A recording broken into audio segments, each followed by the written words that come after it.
najnovšej emisiji Televizijni magazin u časti z poljoprivredi budze slova o produkciji i jahodoh. Uvidite prilog o tim jak mladi patra na antifašizem.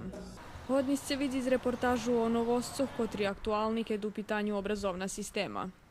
Opatrime, co podrazumijuje novi zakon o dobrodzečnim davanju krevi, ktorý še sukcesivno primenjuje od toho roku, a od 1. januara 2019 roku bi še mal zaprovadziť u calosti. Pririhtujeme zvit z 9. manifestaciji Evropskih dní slunka, ktorá promovuje hasnovanje solarnej energiji i drugi fajti obnovljivih židlov energiji, a tiži zvekšanje energetske efikasnosti.